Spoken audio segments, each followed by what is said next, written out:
اللهم صل على سيدنا محمد وعلى آل سيدنا محمد وبارک وسلم آمین یا رب العالمین۔ حضرات کل ہم یہ پڑھ رہے تھے الامر بالمعروف والنہی عن المنکر کے باب ثانی میں کہ بھئی عدالت شرط نہیں ہے امر بالمعروف اور نہی عن المنکر کے لیے۔ اس میں امام صاحب نے دوسرے فریق کے دلائل ذکر کیے اور ان دلائل کا جواب دے دیا ہے۔ اچھا، ان جواب کے بعد ہو سکتا ہے خصم کی طرف سے ایک مثال بیان کی جائے، تو وہ مثال میں نے کل بیان کر دی تھی نا، تو اب ہم وہ پڑھ لیتے ہیں۔ وہ کیا ہے؟ فَإِنْ قِيلَ فَيَلْزَمُ عَلَى هَذَا أَنْ يُقَالَ إِذَا زَنَى الرَّجُلُ بِامْرَأَةٍ وَهِيَ مُكْرَهَةٌ، مکرہہ سے مراد ہے بالجبر، یعنی وَهِيَ مُكْرَهَةٌ مَسْتُورَةُ الْوَجْهِ، یہ بھی سمجھ میں آ رہا۔ فَكَشَفَتْ وَجْهَهَا بِاخْتِيَارِهَا فأخذ الرجل يحتسب في أثناء الزنا، يحتسب یعنی بدأ يأمر بالمعروف وينهى عن المنكر وهو يزني، ٹھیک ہے، في أثناء الزنا، ويقول، کیا کہتا ہے وہ اس عورت سے؟ أنت مكرهة في الزنا ومختارة في كشف الوجه لغير محرم، تم زنا پر مجبور ہو لیکن اپنے چہرے کو غیر محرم کے لیے کھولنے میں تو مختار ہو نا۔ بات سمجھ میں آئی؟ وَهَا أَنَا غَيْرُ مَحْرَمٍ لَكِ فَاسْتُرِي وَجْهَكِ، تو میں تو غیر محرم ہوں تو اپنے چہرے کو چھپا۔ فَهَذَا احْتِسَابٌ شَنِيعٌ يَسْتَنْكِرُهُ قَلْبُ كُلِّ عَاقِلٍ وَيَسْتَشْنِعُهُ كُلُّ طَبْعٍ سَلِيمٍ۔ بات ویسے بظاہر درست ہے نا، وہ کہتے ہیں یہ ایسا احتساب ہوگا اگر یہ صاحب کریں جو اتنا شنیع ہے، اتنا طبیعی ہے، اتنا برا ہے کہ جس کو ہر عاقل کا دل برا جانے گا کہ کس قسم کی بات کر رہا ہے، اور جس کو ہر طبع سلیم جیسے قبول نہیں کرے گی، یستشنع۔ ٹھیک، اب یہ اعتراض کس کا ہے؟ خصم کا اعتراض ہے۔ کون سا خصم؟ کہ جو کہتا ہے کہ عدالت شرط ہے، تو کہہ رہے ہیں کہ اگر عدالت کو شرط نہیں مانیں گے تو اے غزالی علیہ الرحمہ، آپ کے قول کے مطابق یہ صورت بھی درست ہونی چاہیے، پھر امر بالمعروف اور نہی عن المنکر کی، جس کو ہر طبع سلیم سننے سے بھی منکر ہے کو جائیے کہ اسے قبول کرے۔ اصل میں یہ دلیل فل جواب وہ بھی ٹھیک ہے، استبشاء بشعون سے ہے، جیسے یستشنعو ہے شنیعون سے، تو یستبشعو کیا ہے؟ بشعون سے۔ بشعون بھی گندگی کو کہتے ہیں۔ کہاں ہے؟ یستشنعو کی جگہ، ہاں ٹھیک، ہمارے ہاں یستشنعو، تمہارے ہاں بھی رکیش یستشنعو۔ فالجواب ان الحق قد يكون شنیعا، کہہ رہے ہیں کوئی بات نہیں، حق کئی دفعہ شنیع ہوتا ہے، وان الباطل قد يكون مستحسنا بالاتباع، بہت ہی کام کی بات ہے، یہ صرف اس سیاق میں نہیں ہے۔ یہ جو آج کل بھی مطلب جو بہت سے ماڈرن قسم کے دیندار ہیں نا، ان کا تصور یہ ہے کہ بھئی یہ بات تو عقل سلیم اور ہماری طبع قبول نہیں کرتی، یہ دین میں کیسے ہو سکتی ہے؟ یعنی اپنی ایک طبع کو اور اس کے استحسان کو اور اس کے استحباب کو، یعنی اس کا اچھا سمجھنا، اس کا برا سمجھنا، اس کو حکم شرعی کی دلیل بنا لیا جائے۔ بات واضح کبھی بھی نہیں بن سکتی، نہیں، کیونکہ کئی دفعہ باطل طبع کو مستحسن ہوتا ہے اور کئی دفعہ حق طبع پر بھاری ہوتا ہے، تو لہذا انسانی طبع یا انسانی فطرت جو ان لوگوں کے ہاں فطرت شمار ہوتی ہے، وہ کبھی بھی حکم شرعی کا مصدر نہیں بن سکتی، کیونکہ وہ منضبط ہی نہیں ہے۔ وہاں کبھی باطل بڑا خوبصورت بن جاتا ہے اور کبھی حق بالکل بدصورت ہو جاتا ہے۔ تو یہ فرماتے ہیں، دیکھیں، ان الحق قد يكون شنيعا وان الباطل قد يكون مستحسنا بالطباع والمتبع الدلیل۔ کیا خوبصورت، ویسے یہ پوری کنٹینشن ہے نا، یہ تو حکمت ہے۔ کہہ رہے ہیں متبع کیا ہوتا ہے پھر؟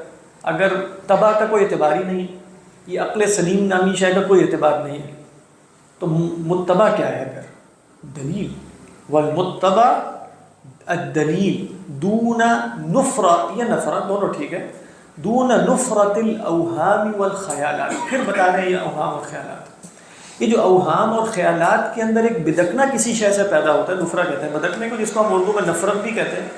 نفرت کا مطلب یہی ہوتا ہے کہ اس سے شاید بدک رہی ہے۔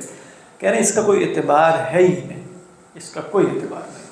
یہ قاعدہ فی نفسی بہت خوبصورت ہے، یعنی یہ وہ دین کی حقیقت کا بیان ہے کہ متبع ہے دلیل، وہ صحیح دلیل متبع ہے، چاہے وہ عقلی ہو یا نقلی ہو، اس کے سوا یہ تبع اور وہم اور خیالات اور اس طرح کی ادھر ادھر کی چیزوں کا کوئی اعتبار نہیں ہوتا دین میں۔ بات ہے کہ انسانی طبع یہ کہتی ہے اور فطرت سلیمہ کا تقاضا یہ ہے اور عقل سلیم اس کو چاہ رہی ہے۔ کون سی عقل سلیم چاہ رہی ہے؟ یا تو بتاؤ عقلی دلیل صحیح طریقے پر قائم کر کے دکھاؤ۔ اس طرح کی خیالی بات ہے کہ یہ تو مجھے پسند ہی نہیں، یہ تو کوئی انسان پسند نہیں کرے گا، تو ٹھیک ہے، وما اکثر الناس ولو حرصت بمؤمنین، اکثر لوگ تو ایمان کو بھی پسند نہیں کرتے، تمہیں ٹھیک ہے۔ تو فرمایا کہ فإنا نقول، اب ہم اس کیفیت کے بارے میں بھی بتاتے ہیں، قوله لها فی تلک الحالت لا تکشفی وجہک واجب او مباح او حرام۔ ذرا دلیل کے ساتھ چلتے ہیں۔ کہہ رہے اس آدمی کا اس عورت سے اس حالت میں کہنا کہ اپنے چہرے کو نہ کھولو، ذرا بتاؤ کہ یہ واجب ہے، مستحب ہے، واجب ہے، مباح ہے یا حرام، یعنی حکم شرعی بیان کرو نا۔ تم کہو کہ حرام ہے اس کا یہ کہنا ہے اس موقع پر، دلیل شرعی لانی پڑے گی، نہیں سمجھ میں آ رہی؟ کہو واجب ہے، دلیل شرعی لانی پڑے گی، مباح ہے، دلیل شرعی لانی پڑے گی۔ تو لہذا تمہارا یہ کہنا کہ طبع اس کو نہیں مانتی، تو طبع کب سے حکم شرعی کی دلیل ہو گئی؟ بہت صحیح اصولی کلام ہے، بالکل اصولی بات ہے کہ تم جب کہتے ہو کہ یہ شے جائز نہیں ہے تو جائز نہ کہنا حکم شرعی کا بیان ہوتا ہے نا، تو حکم شرعی کے لیے دلیل شرعی چاہیے ہوتی ہے، حکم عقلی کے لیے دلیل عقلی چاہیے ہوتی ہے۔ یہی دو احکام ہوتے ہیں نا، بلکہ تین ہوتے ہیں، حکم عقلی، حکم عادی اور حکم شرعی۔ تو حکم عقلی کے لیے دلیل کہاں سے آئے گی؟ عقل سے۔ حکم عادی کے لیے عرف سے یا عادت سے، اور حکم شرعی کے لیے کہاں سے آئے گی؟ شرع سے۔ اور واجب اور مباح اور حرام کہنا حکم عادی ہے، عقلی ہے یا شرعی ہے؟ حکم شرعی ہے، تو دلیل ہے یہ سے دکھ رہا ہے۔ یہ برہان کا طریقہ ہوتا ہے، باقی تبا شبہ کی بات نہ کرو۔ فَإِن قُلْتُمْ إِنَّهُ واجب، اگر تم یہ کہو کہ یہ واجب ہے، فَهُوَ الْغَرْض، ٹھیک ہے، تو ہم یہی بتانا چاہ رہے ہیں کہ واجب ہے کیونکہ اللہ نے امر بالمعروف ونہی عن المنکر واجب کیا۔ ہم تو دلائل دے چکے ہیں پہلے باب میں کہ نہیں منکر کیا ہے؟ واجب ہے۔ اچھا، لِأَنَّ الْكَشْفَ مَعْصِيَةٌ وَالنَّهْيُ عَنِ الْمَعْصِيَةِ حَقٌّ، کیونکہ کشف جو ہے وہ معصیت ہے، کشف یعنی چہرے کا کھولنا غیر محرم کے سامنے، اور معصیت سے روکنا حق ہوتا ہے۔ وَإِن قُلْتُمْ إِنَّهُ مُبَاحٌ، اگر تم کہو کہ مباح ہے تو فَإِذًا لَهُ أَن يَقُولَ مَا هُوَ مُبَاح، ٹھیک ہے، تو پھر بھی مان لو اس کے لیے جائز ہے کہ وہ مباح بات کہے۔ مباح کا کہنا حرام ہے، یہ مباح کا کہنا مباح ہے، مباح ہے۔ اچھا، فما معنی قولکم لیس للفاسق الحسبہ، تو پھر تمہارے اس قول کا کیا معنی ہے کہ فاسق کے لیے حسبہ نہیں جائز؟ اگر اس کے لیے مباح ہے تو مباح کہنا تو جائز ہوتا ہے، اور تمہارا یہ کہنا کہ جائز نہیں ہے تو یہ دعویٰ ہے کہ یہ مباح نہیں ہے، تو اگر تم مباح کہتے ہو تو پھر یہ نہ کرو۔ اچھا، پھر اس کے بعد وَإِن قُلْتُمْ إِنَّهُ حَرَامٌ، اگر تم یہ کہو کہ یہ حرام ہے، نہیں کہہ سکتا میں، فَنَقُولُ وَكَانَ هَذَا وَاجِبًا، اچھا پہلے تو واجب تھا نا زنا کرنے سے پہلے، فَمِنْ أَيْنَ حَرُمَ بِإِقْدَامِهِ عَلَى الزِّنَا، اس کے زنا پر اقدام کرنے سے یہ حرام کیسے ہوا؟ یعنی تم یہ بتا رہے ہو کہ یہ فعل حلال تھا اور واجب تھا، اقدام زنا سے حرام ہو گیا۔ اقدام زنا یا کسی گناہ پر اقدام کرنے سے کوئی واجب ساقط تو نہیں ہوتا، یہ کہاں سے تمہیں معلوم ہوا؟ اس کے لیے تو شرعی دلیل چاہیے کہ واجب ساقط ہو گیا۔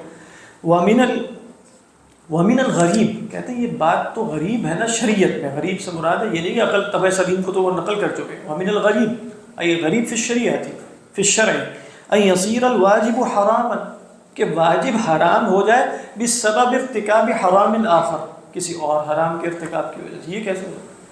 یعنی کوئی شخص کہے کہ میں نے جو ہے وہ مثلا سود کھایا ہے لہذا میرے اوپر سے نماز ساقط ہو گئی، کہ ہم نماز تو الگ فرض رہے گی، سود کھانے کا گناہ ملے گا، گناہ کبیرہ ہے۔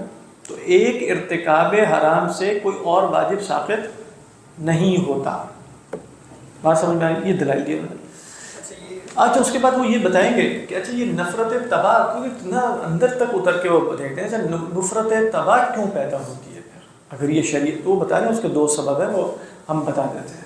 وہ ہے اشتغال، کہ وہ اہم کو چھوڑ کے مہم میں لگ گیا، یہ اس کی وجہ سے نفرت پیدا ہوتی ہے۔ لیکن مثال کے طور پر کہے کہ بھئی ایک آدمی ہو جس کا گھوڑا بھی چوری ہو جائے اور لگام بھی چوری ہو جائے، اب وہ گھوڑے کے پیچھے جو گھوڑا چورا کے بھاگا اس کے پیچھے نہیں جا رہا، جو لگام لے کے بھاگے اس کے پیچھے بھاگتا، لوگ کہیں گے کس قسم کا آدمی، گھوڑا زیادہ اہم ہے کہ اس کی لگام زیادہ اہم ہے، لیکن وہ فی نفسی ہی لگام کے لیے اس کا پیچھے بھاگنا حق ہے، کیونکہ لگام اس کی ہے اور شریعت نے اس کو حق دیا ہے کہ وہ، لیکن لوگ کیوں اس کا استنکار کر رہے ہیں کہ اس نے اہم چھوڑ کر کم اہم کے پیچھے، تو کم اہم کے پیچھے جانا برا نہیں ہے، اس کا برا یہ ہے کہ اہم کو کیوں چھوڑا ہے۔ اس کی وجہ سے تباہ کے اندر ایک نفرہ اور ایک استنکار، استبشار، استشناء پیدا ہوتا ہے، اصل میں آئی، لیکن اس کا مطلب یہ نہیں ہے کہ وہ فی نفسی ہی فعل اس کا غلط ہے، جیسے اگر وہ طلب لجام میں، طلب لگام میں بھاگنا شروع کر دے تو فی نفسی فعل درست، لیکن نفرت اتباع کیوں ہے؟ لأنه ترک الاہم واشتغل بما هو المہم، مہم میں مشتغل ہو گیا، وہ بھی مہم ہے لیکن اہم کو چھوڑ۔ اور بھی وجہ بتائیں گے، دو وجوہات۔ اچھا، شنی کہنا اس چیز کو یہ کون سا ہوگا؟ یہ بھی حکم لگا اس چیز کو شنی ہے، کبھی ہے، یہ حسن ریلیٹو حکم شرعی نہیں، مطلب جیسے ہم یہ کہتے ہیں کہ کچھ چیزیں ایسی ہیں جس کو سب کا اتفاق ہے کہ فلاں منظر جو ہے وہ حسن ہے، اب یہ بھی ایک حکم لگ رہا ہے اس میں، جیسے ہم کہہ رہے ہیں کہ ریلیٹو نہیں۔ ہاں وہ حسن جو ہے نا، وہ اصل میں وہ بتائیں گے جیسے حسن و قبح کی بحث میں کہ حسین، حسن اور قبح کئی معنی میں بولے جاتے ہیں، اس میں سے ایک معنی ہوتا ہے جو ملائم للطبع ہو، بس جو ملائم للطبع ہے اس کو ہم حسن کہتے ہیں۔ اس معنی میں وہ کہتے ہیں ہمارا اور معتزلہ کا بھی کوئی نہیں حسن ہو سکتا ہے، کوئی بھی شاید حکم لگاتے ہیں، حسن بمعنی یہ کہ اس پر ثواب و عقاب مرتب ہوتا ہے، وہ تیسرا درجہ ہے اس کا۔ ایک حسن کا بتایا وہ ملائم ہے، موافق للغرض ہے کہ نہیں انسان کی، اس کو بھی انسان حسن کہہ سکتا ہے، کہہ دے، لیکن ان سب صورتوں میں، یا برا کہتے ہیں، قبیح کہتے ہیں، وہ شنی کا مطلب قبیح ہے، لیکن ان سب صورتوں میں وہ حکم شرعی بیان نہیں کر رہا ہوتا کہ اس پر ثواب اور عقاب مترتب ہوتا ہے۔ جب کہیں گے کہ یہ حرام ہے تو اب یہ قبح شرعی کی بات ہو رہی ہے، ٹھیک ہے، تو شنی ہو سکتا ہے، شنی ہو سکتا ہے، یہ موافق للطبع نہیں۔ اچھا، موافق للطبع کیوں نہیں، اس کی وجہ بتائیں گے کہ ترک الاہم، یہ اس لیے موافق للطبع ہے، لیکن موافق للطبع اور عدم موافق للطبع وہ حسن اور قبح ہو سکتا ہے اس اعتبار سے، بس حکم شرعی کے اعتبار سے، تو مطلب اس سے یہ بحث جڑی ہوئی ہے ساتھ۔ تو فرماتے ہیں وَأَمَّا نُفْرَةُ الطِّبَاعِ وَاسْتِنْكَارُهَا لَهُ فَهُوَ لِسَبَبَيْنِ۔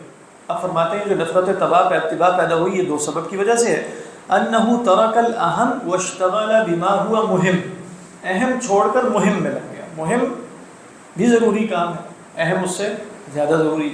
وَكَمَا أَنَّ الطِّبَاعَ تَنْفُرُ عَنْ تَرْكِ الْمُهِمِّ إِلَى مَا لَا يَعْنِي، کہہ رہے جیسے اتباع کے اندر ہر انسانی فطرت میں نفرت پیدا ہوگی، استنکار پیدا ہوگا اگر انسان کسی مہم شے کو چھوڑ کر مالا یعنی میں پڑ جائے، اہم اور مہم نہیں، یعنی مالا یعنی میں پڑا اور اہم کام چھوڑا ہے، مہم کام۔ اسی طرح فَتَنْفُرُ عَنْ تَرْكِ الْأَهَمِ وَالِاشْتِغَالِ بِالْمُهِمِ، اسی طرح انسانی اتباع، انسانی فطرت اس سے ابا کرتی ہے کہ انسان اہم کو چھوڑ کر مہم میں مشتغل، یہ وجہ ہے شنی کہنے کی، یہ وجہ ہے برا جاننے کی۔ کہہ رہے ہیں جیسے مثال دیتے ہیں کما تنفر عمن يتحرج عن تناول طعام مغصوب وهو مواظب على الربا، جیسے ہر فطرت یہی کہے گی کہ بھئی وہ شخص کہ جو غصب شدہ کھانا کھانے سے تو بڑا تحرج کر رہا ہے کہ بھئی یہ تو مغصوب کھانا ہے، یہ تو چوری کا کھانا ہے، میں کیوں کھاؤں، دوسری طرف سود کھائے چلے جائے، تو سب کہیں گے کہ بھئی یہ ہلکا گناہ ہے، وہ زیادہ بڑا گناہ ہے، تو یہاں تم ایسے تورع کا مظاہرہ کر رہے ہو اور تقویٰ کا مظاہرہ کر رہے ہو، سود بھی چھوڑنا پھر، لیکن اس کا طعام مغصوب سے اجتناب کرنا فی نفسی حق ہے کہ نہیں؟ فی نفسی تو حق ہے، کیونکہ وہاں کہتے ہیں نا اس کے لیے جائز نہیں ہے کہ وہ طعام مغصوب میں سے کھائے، اسے پتہ ہے چوری کا کھانا ہے، پھر کیوں کھا رہا ہے؟ لیکن نفرت کیوں پیدا ہوگی اتباع کے اندر کہ بھئی سود بھی چھوڑو نا پھر، بس یہ وجہ، یہ نہیں ہے کہ اچھا سود کھاتے ہو تو تمہیں طعام مغصوب بھی کھانا چاہیے، غلط ہے، نہیں کھانا چاہیے ہر سود، تو اس کا طعام مغصوب سے اجتناب کرنا فی نفسی حق ہے، لیکن انسانی فطرت اس سے ابا کیوں کرے گی؟ ترک الاہم والاشتغال بما ہوا مہم، بس یہ وجہ۔ لیکن اگر وہ سود کھاتا ہے اور کسی دوسرے کو منع کرتا ہے تب بھی ٹھیک ہے، لیکن اب اس میں زیادہ شناخت پیدا ہوگی اسی وجہ سے، اسی وجہ، یا وہ خود سود کھاتا ہے دوسروں کو سود سے روکتا ہے، سود سے روکتا ہے، جیسے انہوں نے ابھی مثال دی تھی شرب خمر، اور خود پیتا ہے اور اپنے ان کو جو ہے وہ روک کے رکھتا ہے۔ جی کا وہ کہہ رہے کہ یہ دلیل نہیں ہے، مگر خود یہ اب یہ دلیل بن تو نہیں ہے، مگر کہ اس کے اس عمل کی وجہ سے لوگوں میں نفرت پیدا ہو رہی ہے، اور لوگ ریپیل ہو رہے ہیں. جیسے آج کل نظر آتا ہے کہ لوگ کئی فلانے صاحب سے نماز پڑھنے جاتے تھے، ان کا عمل ہی بڑا عجیب. وہ آگے بتائیں گے، وہ آگے بتائیں گے کہ دیکھیں یہ جو نہیں بالواز ہے نا وہ اپنا اثر کھو بیٹھتی ہے اگر آپ خود عمل. وہ دوسرا سبب بتائیں گے جو آپ بتا رہے ہیں، وہی سبب ہے دوسرا. وہ دوسرا سبب یہ ہے کہ آپ لوگوں کو جا کے نہیں منکر کریں اور سب کو پتہ ہے کہ یہ تو خود گناہ کبیرہ اور یہ کوئی اثر ہوگا کسی کو نہیں ہوگا نا. اسی لیے کہتے ہیں کہ اگر یقین ہو جائے گا اثر نہیں ہوگا تو ہم بھی یہ کہتے ہیں کہ اس پر واجب نہیں رہے گا واقعتاً، کیونکہ ان دین کو لوگوں کو بدکائے گا ہی جا کے دین سے. لیکن فی نفسی ہی اس کا کہنا تو حق ہے نا، یعنی وہ قول حق ہے کہ نہیں. اور ہمارے لیے کیا ہے، وہ کہتے ہیں، وہ پتہ نہیں کہتے ہیں کہ نہیں، میں بتا رہا ہوں. ہمارے لیے یہ کہ ہم نے اگر کوئی ہمارے اوپر تنقید کرے اور وہ قول فی نفسی حق ہو تو ہمیں وہ اختیار کرنا ہے چاہے کہنے والا کوئی بھی. تزکیہ نفس کا یہ تقاضا ہے. وہ کہتے ہیں کہ اگر کوئی فاسق و فاجر، جیسے اور جو مثالیں دی، وہ آ کر تمہیں بتائے کہ دیکھو تمہارے کپڑوں پہ بچھو بیٹھا ہوا ہے اور وہ تمہیں کاٹنے لگے، تو آپ یہ نہیں کہیں گے تم فاسق و فاجر ہو، تم کیوں مجھے بتا. فوراً احتیاط ہوگی کہ وہ بچھو اٹھا کے پھینکا جائے، ایسے ہی کیا جائے گا. اسی طرح کہہ رہے ہیں کہ جو گناہ ہے اور یہ جو معصیت ہے یہ تو بچھو اور سانپ اور عقارب سے بھی زیادہ خطرناک ہے. تو اگر اپنے نفس کی طرف توجہ ہوگی تو چاہے وہ فاسق و فاجر ہی کیوں نہیں ہے، اگر وہ بات یہ کہہ رہا ہے کہ تم اس میں مبتلا ہو، اس کو چھوڑ دو، تو مجھے اپنے لیے کیا دیکھنا ہے، فوراً اس فعل کو چھوڑ دو. اس اعتبار سے دیکھیں تو دونوں طرف کے تزکیہ، وہ دونوں طرف سے درکار ہے نا، کہ ان کو کیا نصیحت کی جا رہی ہے کہ تم نے یہ نہیں دیکھنا. اور یہ بھی غلط ہے کہ لوگ کہیں کہ بھئی فلاں شخص جو ایسے کام کرتا ہے تو اس کی وجہ سے وہ دین سے بدکے. یہ پھر ان کا خلل ہے کہ وہ کیوں دین سے بدک رہے ہیں. اللہ میاں نے دین کی حجت اس شخص کو نہیں بنایا. اگر وہ شخص برا ہے اور وہ برے کام کرتا ہے تو اس کی وجہ سے اگر تم دین سے بدکتے ہو تو دین سے تمہارا تعلق درست نہیں تھا. لیکن اس شخص پر ایک الگ وبال ہے کہ وہ دین سے لوگوں کو دور کر رہا ہے. تو اس طریقے پر اگر آپ سمجھیں گے دو طرفہ تو بات واضح ہو جائے گی اللہ عالم. لیکن اصل میں نا جو مبحث چل رہا ہے یہ تو وہ ایک ایکسٹریم مثال لے آئے تو اس کو سمجھا رہے ہیں امام صاحب. مبحث یہ چل رہا ہے کہ ان دی اینڈ آپ اس کو منضبط نہیں کر سکیں گے، لہذا اگر عدالت کی شرط لگا دی تو معاملات مشکل ہو جائیں گے، پھر امر بالمعروف نہیں منکر ہو گئے. تو اب وہ تو جو مخالف فریق تھا وہ ہوتا امام صاحب کو یہاں مجبور کر کے لے آیا کہ اتنی ایسی مثال پر بھی گفتگو کر کے دکھاؤ نا. تو وہ بتا رہے ہیں کہ فی نفسی ہی تو کلام حق ہے، لیکن اصل میں یہ مقصود نہیں ہے کہ یہ والا شخص بیٹھ کر ممبر پر بیٹھ کے خطاب کرنا شروع کرتا ہے. یہ بالکل مقصود نہیں ہے. یہ بعض کا درجہ ہے جو دوسرے اس میں بتائیں گے. بعض نہ کرے یہ شخص نہ کرے. لیکن اصل مقصود کیا ہے اس پورے مبحث کا کہ امر بالمعروف اور نہیں عن المنکر کے لیے عدالت شرط نہیں ہے. بس اتنی سی بات. صاحب اس کے لیے ایک زانی کے لیے مباح نہیں ہے، عرض نہیں ہے، واجب نہیں رہ جائے گا، مباح ہو جائے گا. اصل میں دو وہ بتائیں گے. ایک ہوتا ہے نہیں عن المنکر بالوعظ، ایک ہے نہیں عن المنکر بالقہر. وعظ ثابت ہو سکتا ہے زبان سے کہنا، لیکن اگر اسے موقع ملے کہ ہاتھ سے روک دے تو روکے. ہو سکتا ہے وہ حکمران بن جائے، فاسق و فاجر شخص حکمران بن جائے، تو کیا اس پر ذمہ داری نہیں ہوگی کہ وہ نہیں منکر کرے، چاہے وہ اپنی ذات میں فاسق و فاجر. اگر اسے قہر حاصل ہو جائے، اسے غلبہ حاصل ہو جائے، تو اگر ہم کہیں گے کہ اس پر ثابت ہو جاتا ہے، تو اگر حکمران ہی فاسق و فاجر ہو تو ہم کیا یہ کہیں گے کہ اس سے امر بالمعروف اور نہی عن المنکر ثابت ہو گیا؟ نہیں، ثابت تو کوئی نہیں ہوا. تو اس کا فریضہ رہے گا معاشرے میں الذین ان مکناہم فی الارض اقاموا الصلاۃ وآتوا الزکاۃ وامروا بالمعروف ونہوا عن المنکر. اسی طرح ایک فاسق و فاجر شخص حکمران نہ بھی بنے، اسے موقع ملا کہ وہ شراب کی بوتلوں کو توڑ ڈالے، اس کے لیے جائز ہے، بالقہر جائز ہے. اور بالحجہ بھی وہ غالب آ جائے.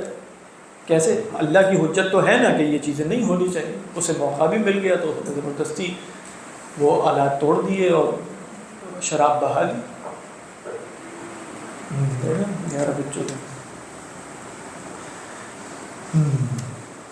سمجھ میں آ رہی نہیں بات؟ تو اب یہ سبب ہے. جیسے فرماتے ہیں، کہہ رہے ہیں کما تنفرو، جیسے یہ نفس اباع کرتا ہے کس سے، امن یتصاون عن الغیبۃ ویشہد بالزور، کہ بھئی غیبت سے تو ہر وقت پرہیز کر رہے ہیں، بیٹھ کے غیبت نہیں کرنی اور جھوٹی گواہیاں جا کے عدالت میں لیے چلے جانا. انسان کہے گا کس قسم کا ہے؟ لأن الشہادۃ بالزور افحش واشد من الغیبۃ، ٹھیک ہے نا، کیونکہ جھوٹی گواہی وہ تو شرک کے برابر پہنچی ہے، وہ زیادہ شدید بھی ہے اور زیادہ افحش بھی ہے غیبت سے۔ التی، غیبت کیا ہے؟ ہوتا تو قول صدق ہے، شہادت تو شہادت زور ہے، تو غیبت سچی بات ہوتی ہے کبھی غیبت ہے، ورنہ تو بہتان۔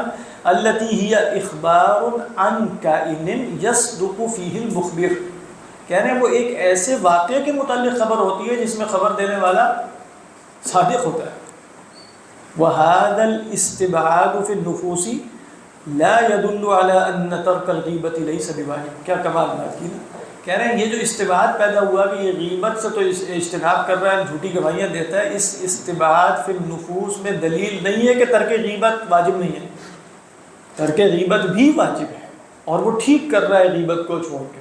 لہذا تو یہ نہیں کہا جائے گا کہ تم چونکہ جھوٹی گواہیاں دیتے ہو تو غیبت بھی کیا کرو نا، کہا جائے گا کہ نہیں غیبت نہیں کرتے تو جھوٹی گواہی بھی نہیں دو، تو ترک غیبت تو پھر بھی واجب رہے گا۔ اچھا، وَأَنَّهُ لَوْ اغْتَابَ أَوْ أَكَلَ لُقْمَةً مِّنْ حَرَامٍ لَمْ تَزْدَدْ بِذَلِكَ عُقُوبَتُهُ، اور یہ بات بھی درست نہیں ہے، کہہ رہے ہیں یہ بھی دلیل نہیں ہے اس بات پر کہ اگر وہ غیبت بھی کرے اور لقمہ حرام بھی کھائے تو اس کی سزا نہیں بڑھے گی۔ کیا مطلب؟ یعنی وہ جھوٹی گواہیاں دیتا ہے لیکن غیبت نہیں کرتا، سزا تو ملنی ہے اسے، لیکن اگر جھوٹی گواہی دیتا ہے اور غیبت بھی کرتا ہے تو کیا سزا میں اضافہ نہیں ہوگا؟ یہ حرام ساتھ کھانا شروع کر دے گا تو سزا میں اضافہ ہو جائے گا نا۔ تو غیبت نہ کرنا یہ ایک حالت ہے اور جھوٹی گواہیاں دینا، اور دوسری حالت کیا ہے؟ غیبت بھی کرنا اور جھوٹی گواہیاں بھی دینا۔ ان میں سے کون سی زیادہ حالت افحش ہے؟ کس میں سزا زیادہ ہے؟ دوسری والی۔ تو لہذا لیکن نفس مستبعد ہے اس بات میں، تو نفس اس بات میں مستبعد ہے یعنی اس کو بعید سمجھ رہا ہے جس میں سزا کم ہے، تو نفس کے استبعاد پہ غور نہ کرو۔ نہیں سمجھ میں آئی یہ بات؟ فَكَذَلِكَ ضَرَرُهُ فِي الْآخِرَةِ مِنْ مَعْصِيَتِهِ أَكْثَرُ مِنْ ضَرَرِهِ مِنْ مَعْصِيَةِ غَيْرِهِ۔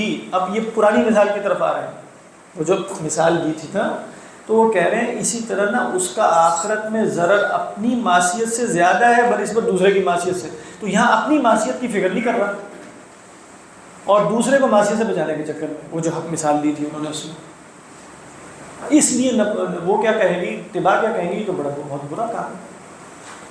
فاشتغالہ عن الاقل بالاکثر مستنکر فی الطبع، اس کا اکثر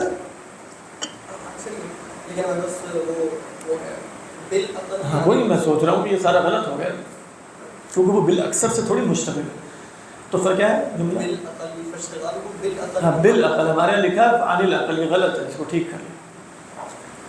فاشتغالہ عن الاقل، میں بتانا بالاقل، بالاقل عن الاکثر، تو فاشتغالہ بالاقل عن الاکثر مستنکر فی الطبع، سمجھ میں آ گئی نا یہ بات؟ وہی جو پہلے گزر رہی، من حیث انہ ترک الاکثر لا من حیث انہ اتی بالاقل، اس وجہ سے مستنکر نہیں ہونے چاہیے، نہیں ہے کہ اس نے اکثر کو چھوڑا ہے، اس حیثیت سے مستنکر ہے کہ اس نے اکثر کو چھوڑا، نہ کہ اس حیثیت سے مستنکر ہے کہ اس نے عقل کو کیا۔ عقل کو کرنا اس کے لیے صحیح ہے، لیکن اصل میں مستنکر کیا ہوئی بات نفس میں کہ اس نے اکثر کو چھوڑ کے عقل پر اکتفا کر لیا، یہ وجہ بنی۔ سمجھ میں آ رہی ہے نا؟ مطلب یہ تحلیل ہے پوری، آپ دیکھیں کہ بھئی انسان اس شے کو برا سمجھ رہا ہے تو آپ بتائیں کیوں برا سمجھ رہے ہیں، تو کہیں گے بس برا ہے، طبع سلیم میں برا ہے، فلاں برا ہے، فلاں برا ہے، وہ بتا رہے ہیں کہ برا کیوں سمجھتا ہے انسان اس کو، اور پھر دوسری وجہ بھی بتائیں گے آگے۔ اب آگے فرماتے ہیں فمن غصب فرسہ ولجام فرسہ، ایک شخص جیسے جس کا میں نے مثال دی تھی نا، فرس اور لجام فرس دونوں مغصوب ہو گئے، فاشتغل بطلب اللجام وترک الفرس، تو اب وہ لجام کے لیے تو جا رہا ہے، رپورٹ بھی درج کروا رہا ہے، میری لگام کھو گئی، میری لگام ہر جگہ، اور گھوڑے کو بھی جگہ نہیں آیا تو کھا جائے گا کہ کیا چکر ہے۔ نفرت عنہ اتباع ویرا مسیئا، اس سے نفوس جو ہے وہ ابا کریں گے اور اسے برا ہی سمجھا جائے گا۔ اذ قد صدر منہ طلب اللجام وهو غیر منکر، وہ صحیح ہے، وہ منکر نہیں کہ وہ طلب اللجام کر رہا ہے، ولکن المنکر ترکہ لطلب الفرس بطلب اللجام، منکر یہ ہے کہ اس نے طلب لجام میں مشغول ہو کے لگام کی طلب میں گھوڑے کی طلب نہیں کی۔ فاشتد الانکار علیہ لترکہ الاہم بما دونہ، ٹھیک ہے، تو انکار اس پر شدید نکیر اس لیے ہو رہی ہے کہ اس نے اہم کو چھوڑ دیا، اس سے کم میں مشغول ہو گیا۔ فَكَذَلِكَ حِسْبَةُ الْفَاسِقِ تُسْتَبْعَدُ مِنْ هَذَا الْوَجْهِ، اسی لیے حسبت جو وہ ہے فاسق، وہ اس حیثیت سے مستبعد سمجھی جاتی ہے۔ وَهَذَا لَا يَدُلُّ عَلَىٰ أَنَّ حِسْبَتَهُ مِنْ حَيْثُ إِنَّهَا حِسْبَةٌ مُسْتَنْكَرَةٌ، اس میں یہ دلیل نہیں ہے کہ حسبت اس حیثیت سے کہ وہ حسبت ہے وہ فی نفسی ہی مستنکر ہے، بلکہ اس حیثیت سے مستنکر ہے کہ ترک الاہم واشتغل بما ہوا مہم۔ صحیح نا تحلیل؟ زبردست قسم، یہ پہلی وجہ بتاتے ہیں، جو یعنی جو انہوں نے مثال دی تھی اس کے جواب میں یہ عرض کیا۔ اس کے بعد کیا کہتے ہیں؟ الثانی، کہتے ہیں ان الحسبۃ تارۃ تکون بالنہی بالوعظ وتارۃ بالقہر، کہتے ہیں حسبت کبھی تو زبانی وعظ سے ہوتا ہے یا ہوتی ہے بدن، وتارۃ بالقہر، اور کبھی قہر سے یعنی غلبے سے، ٹھیک۔ کہہ رہے ولا ینجع، نجع ینجع بھی ہوتا ہے، آپ کا ینجعو تو نہیں، ینجع ہے، ٹھیک۔ ولا ینجع وعظ من لا یتعظ اولا، یہی ہے، کہہ رہے ہیں جو خود نصیحت نہ پکڑے اس کا وعظ نافع نہیں ہوتا، اندر تک نہیں اترتا۔ وَنَحْنُ نَقُولُ، اور ہم بھی یہی کہتے ہیں، کیا کہتے ہیں؟ مَنْ عَلِمَ أَنَّ قَوْلَهُ لَا يُقْبَلُ فِي الْحِسْبَةِ، جس کو معلوم ہو جائے کہ اس کا قول حسبت میں قبول نہیں ہوگا، ٹھیک ہے، یہ صرف اس شخص کے بارے میں نہیں ہے، یہ عام قاعدہ ہے۔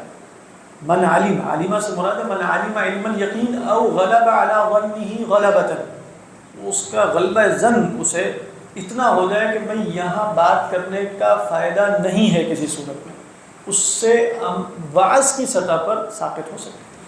فرماتے ہیں من علم ان قولہ لا يقبل فی الحسبۃ، کس وجہ سے؟ یہاں وہی وجہ بتا رہے ہیں، علم الناس بفسقہ، کیونکہ لوگ جانتے ہیں کہ بندہ ہی ٹھیک نہیں ہے، فلیس علیہ الحسبۃ بالوعظ، تو اس پر واضح و نصیحت کے ذریعے حسبہ واجب نہیں ہے۔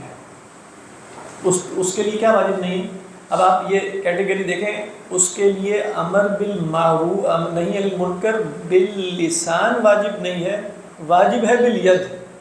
ہم عموماً کیٹیگری میں کس طرح لاتے ہیں کہ بھائی بالید نہیں ہوگا تو پھر باللسان ہے، تو پھر وہ ہے بالقلب، بالقلب تو رہنا ہی ہے، وہ فاسق کے لیے بھی ضروری ہے، لیکن یہاں وہ باللسان کو چھوڑ کے کہا جا رہا ہے بالید اگر اسے موقع ملے گا، قادر ہوا۔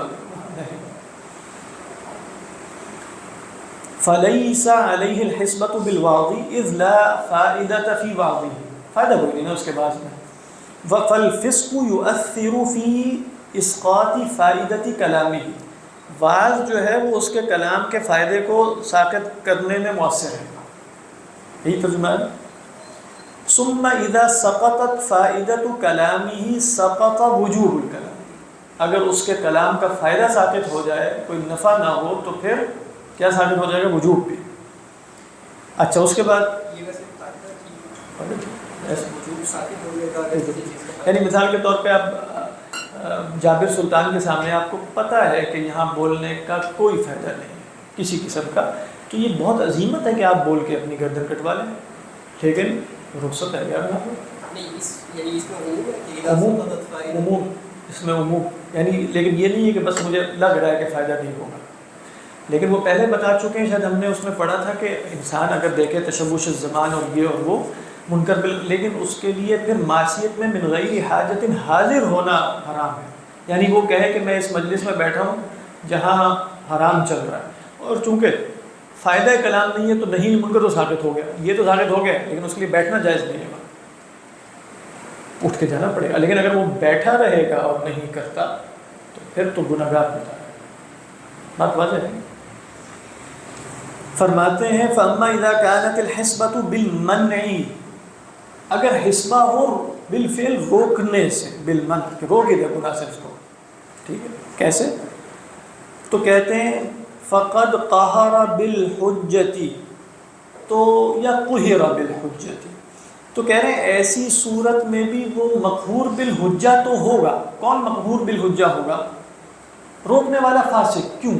کہتے ہیں مقہور بالحجہ سے مراد ہے پھر بھی اس کے خلاف ایک دلیل تو بن رہی ہے. اذ یتوجہ علیہ ان یقال له، اس کے اوپر یہ بات متوجہ ہو جائے گی، اس سے کہا جائے گا فانت لم تقدم علیہ، تم کیوں اقدام کر رہے ہو؟ پھر سمجھ میں آ رہی ہے کہ نہیں؟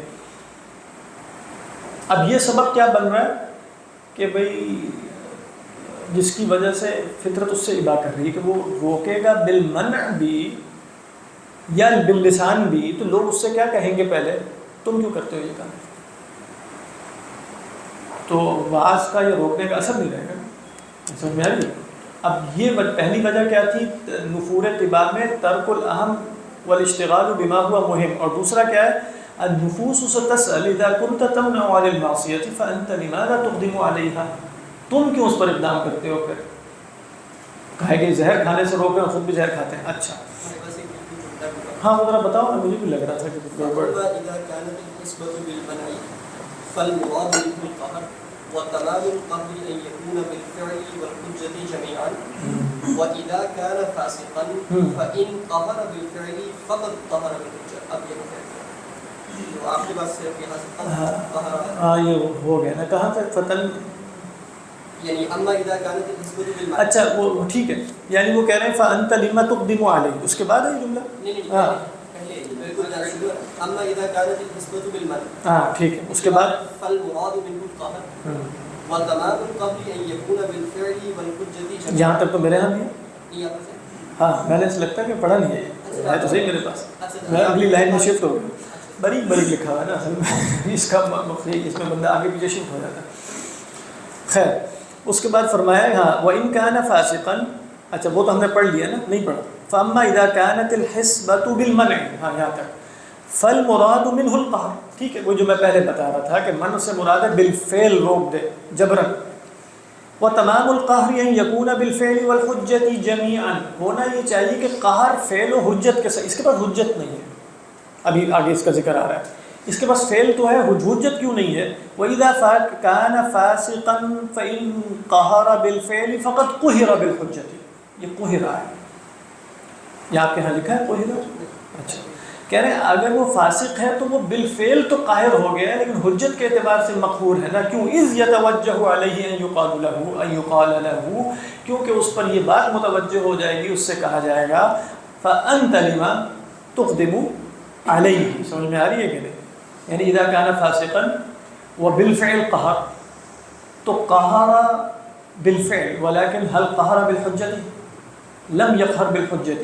لماذا؟ لأن النفوس ستأبى عنه وتقول له لما تقدم عليه. إذا كنت تنهى عن المعصية فأنت أولى بأن تنتهي، أليس كذلك؟ یہ صحیح ہو گیا جملہ پورا الحمدللہ. فتنفر اتباع عن قهره بالفعل مع كونه مقهورا بالحجة. تو اب کیوں اتباع اس سے جو ہے وہ متنفر ہے کہ وہ قہر بالفعل تو حاصل ہے لیکن وہ خود تو مقہور بالحجہ ہے نا. کون؟ روکنے والا. وہ بالقہر روک رہا ہے، لوگ جا کے چیزیں توڑے چلے جا رہے ہیں، گھر میں شراب پیتا بیٹھ کے، باہر جا کے شراب کی بوتلیں توڑ رہے ہیں، تو اتباع میں نفرت تو پیدا ہو جائے گی اور وہ یہی کہیں گے کہ بھی آپ خود بھی یہ کام چھوڑیں نا پہلے. تو اب کیا ہے وہ قہری ہی اس سے آپ کو پتہ چل گیا کونی ہی مقہورا بالحجہ میں پہلے فقط قہر بالحجہ ہونا چاہیے. سمجھ میں آئی نہیں آئی؟ وہاں آپ لوگوں کے یہاں اعراب نہیں لگے، میرے ہاں تو نہیں لگے ہوتے لیکن ادھر تو لگے ہوتے تھے. اچھا کچھ جگہوں پہ نہیں لگے. وَذَلِكَ، لیکن پھر اس کے بعد کیا فرماتے ہیں؟ وَذَلِكَ لَا يُخْرِجُ الْفِعْلَ عَنْ كَوْنِهِ حَقًّا. لیکن پھر بھی فعل تو حق ہی رہے گا نا. وہ فعل کیا ہے؟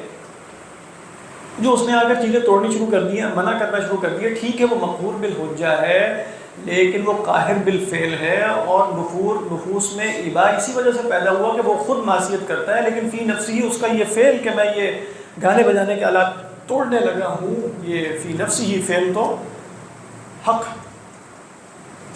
یہ ساری بحث اصولی ہے نا اصل میں. آپ دیکھیں یہ اصولی بحث سے مراد یہ کہ چیزوں کو دیکھنا کس طرح ہے، مطلب فقہ اور اصول فقہ کی روشنی میں، جیسے اولا کیا ہے، خلاف اولا کیا ہے. اور پھر ساتھ ساتھ آپ دیکھیں کہ یہاں صرف فقہ اور اصول فقہ نہیں ہے بلکہ نفوس انسانیہ کے اندر بھی ایک وہ ہے نا کہ بھئی نفس کیوں کس طرح چیزوں کو برا سمجھتا ہے، کس طرح اچھا سمجھتا ہے وغیرہ وغیرہ.